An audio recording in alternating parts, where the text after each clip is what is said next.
Mamata Banerjee court पहुंची, 20 बागी नपेंगे। बिरला ममता बैठक के बाद बड़ा फैसला, सदस्यता भी खतरे में पड़ी।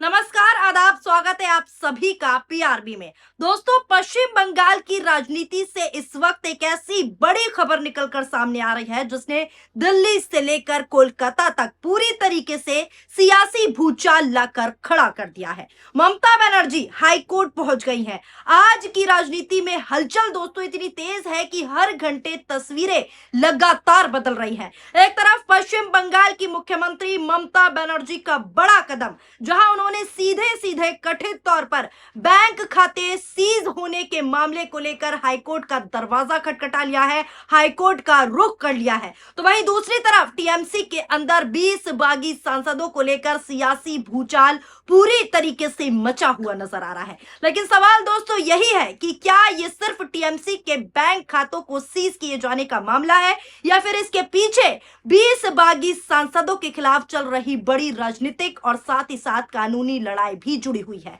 क्या अब उन 20 सांसदों की सदस्यता पर भी बड़ा खतरा मंडराने लगा है? क्या लोकसभा स्पीकर के सामने पहुंची अयोग्यता याचिकाएं अब बड़ा रूप लेने के कगार पर आ गई हैं? और क्या ममता बनर्जी और अभिषेक बनर्जी ने बागियों के खिलाफ निर्णायक लड़ाई का बिगुल साफ तौर पर बजा दिया है? आज की इस रिपोर्ट में, आज की इस न्यूज में इन सभी सवालों पर पूरे विस्तार से चर्चा हम करने वाले हैं और वो बातें भी बताएंगे जिनकी चर्चा लगातार सोशल मीडिया से लेकर राजनीतिक गलियारों में हो रही है। और ये भी समझेंगे कि आखिर क्यों इस पूरे घटनाक्रम ने भारतीय जनता पार्टी और पूरी टीएमसी दोनों खेमों में हलचल मचा कर रख दी है। दोस्तों, सबसे पहले आपको कुछ दिन पहले की उस बड़ी घटना को याद दिला देती हूं जिसने पूरे मामले की जो है नींव रखी थी। दरअसल टीएमसी के राष्ट्रीय महासचिव और सांसद अभिषेक बनर्जी दिल्ली पहुंचे थे। यह खबर मैंने आपको विस्तार से दिखाई थी। अगर आपने नहीं देखी हो तो सिलसिलेवार तरीके से आप हमारे चैनल पर जाकर देख सकते हैं, जिसमें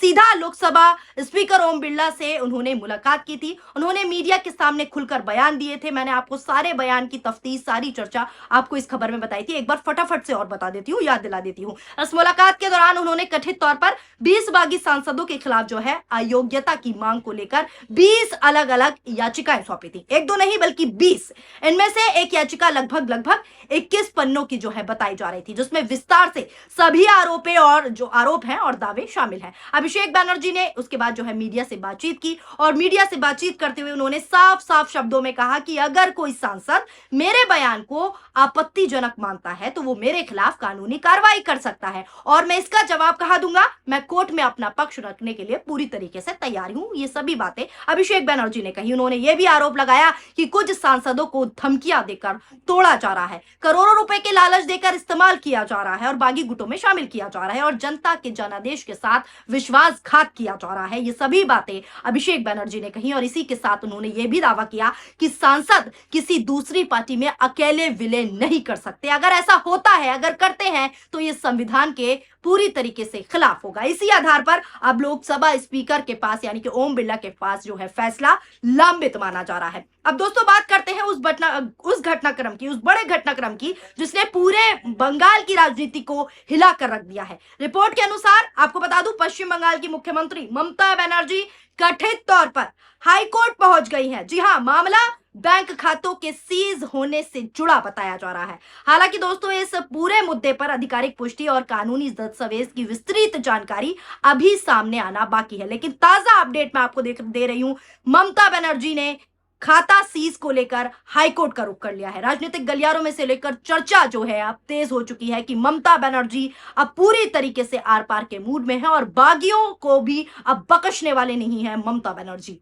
अब दोस्तों इस मामले को लेकर विपक्ष लगातार सवाल उठा रहा है, वहीं टीएमसी इसे राजनीतिक दबाव का पूरी तरीके से हिस्सा बता रही है। अब सवाल दोस्तों यहां बड़ा ये है कि क्या ये मामला सिर्फ बैंक खाते तक सीमित रहेगा या फिर ये मामला सीधा राजनीतिक लड़ाई में तब्दील हो जाएगा। जैसे ही ये खबर सामने आई, आपको बता दूं, खबर दिखाऊं कि टीएमसी के बैंक खाते में रखे 440 करोड़ रुपए फ्रीज, बागी विधायकों की शिकायत पर कार्रवाई। जैसे ही ये खबर चली वैसे ही ममता बनर्जी ने हाईकोर्ट कोर्ट का रुख अपनाया, हाई कोर्ट का दरवाजा खटखटा लिया। अब जरा इस रिपोर्ट को देखिए। बड़ी बगावत का सामना कर रही तृणमूल कांग्रेस के 3 बैंक खातों में रखे गए करीब 440 करोड़ रुपए की निकासी पर पूरी तरीके से रोक लगा दी गई है। यह कार्रवाई पार्टी के बागी विधायकों की शिकायत पर हुई है, जिन्होंने इन पैसों के स्रोत की जांच की पूरी तरीके से मांग की है। यानी बागी गुट ने शिकायत की और ये खाते सीज हो गए। पहले से ही बगावत झेल रही ममता बनर्जी को अब इस कार्रवाई से एक और बड़ा झटका लगा है। इस ताजा घटना से पार्टी में पैसे के लेन देन पर नियंत्रण को लेकर चल रही आंतरिक लड़ाई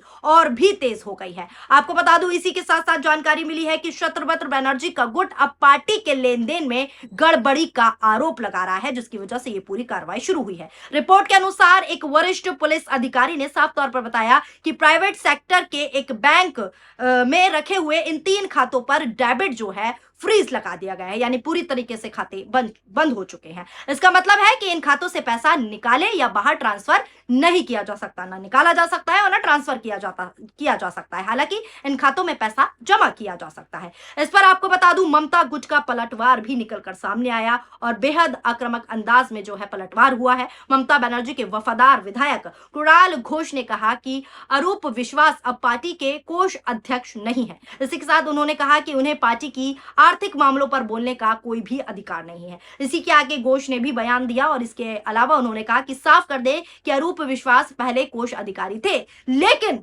5 जून को ही कार्यकारी समिति की बैठक में सर्वसम्मति से सुभाषिष चक्रवर्ती को जो है नया कोष अध्यक्ष बना दिया गया, यानी कि उनको हटा दिया गया। सुभाषिष जो है नए अध्यक्ष बन गए। अब वो ही ये जिम्मेदारी संभाल रहे हैं। ममता बनर्जी के समर्थक एक वरिष्ठ विधायक ने पीटीआई से बातचीत की और पीटीआई से कहा कि उन्हें पुलिस की कार्रवाई की जानकारी मिली है, लेकिन आधिकारिक सूचना का इंतजार है। इसी के साथ उन्होंने कहा कि हमने सुना है कि 3 खाते जो है फ्रीज कर दिए गए हैं और शाम तक जो है पूरी बात क्लियर हो जाएगी। शाम तक सारी डिटेल्स जो है पता लग जाएगी। ये टीएमसी की तरफ से पलटवार किया गया। अब 3 खातों के डेबिट फ्रीज होने के बाद टीएमसी की अंदरूनी लड़ाई सिर्फ नियंत्रण की बहस से आगे निकलकर जो है पुलिस शिकायत, पैसे के स्रोत पर सवाल और ये विवाद की पार्टी की तरफ जो है कौन बोल सकता है और कौन खिलाफ जा सकता है, इस सब के बीच का केंद्र बन चुकी है। यह घटनाक्रम दोस्तों पार्टी के लिए मुश्किल समय पैदा कर रहा है, क्योंकि चुनाव में हार के बाद पहले ही संगठन को संभालना मुश्किल हो रहा था। पहले ही संगठनों के सामने चुनौतियां आ रही थी और अब पैसे के मामले में पुलिस की जांच भी पूरी तरीके से शुरू हो चुकी है।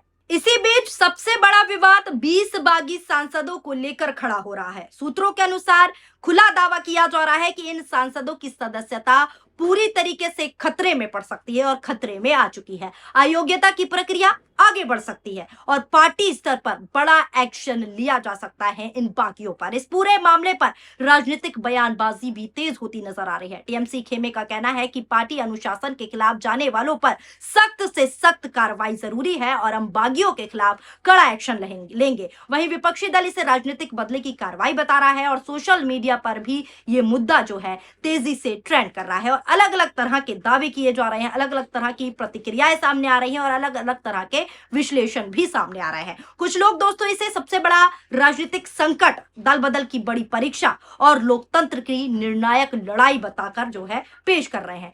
कुल मिलाकर दोस्तों तस्वीरें ये बनती हैं और तस्वीरें ये दिख रही हैं कि एक तरफ ममता बनर्जी का कानूनी मोर्चा है, कानूनी मोर्चा ममता बनर्जी ने खोल दिया है और दूसरी तरफ 20 बागी सांसदों को लेकर अयोग्यता की संभावित प्रक्रिया, यानी दोनों ने मिलकर पश्चिम बंगाल की राजनीति से लेकर दिल्ली की संसद तक पूरी तरीके से हलचलें पैदा कर दी हैं। अभिषेक बनर्जी की याचिकाएं, लोकसभा स्पीकर की भूमिका और तो और हाईकोर्ट में चल रही कानूनी प्रक्रिया, ये सभी आने वाले दिनों में इस पूरे मामले का भविष्य तय करेंगी। आने वाला समय तय करेगा कि बंगाल की राजनीति किस ओर जाती है। लेकिन सबसे बड़ा सवाल अभी भी वही है जो शुरू से मैं कर रही हूं, क्या सच में 20 बागी सांसदों की सदस्यता खतरे में है या ये सिर्फ राजनीतिक दबाव और रणनीति का हिस्सा है? इसका जवाब आने वाले दिनों में धीरे धीरे साफ होगा। फिलहाल इस पूरी रिपोर्ट को लेकर आपकी क्या राय है, नीचे कमेंट बॉक्स में अपनी प्रतिक्रियाएं जरूर शामिल कीजिएगा। शुक्रिया, धन्यवाद, नमस्कार, जय हिंद, जय भारत।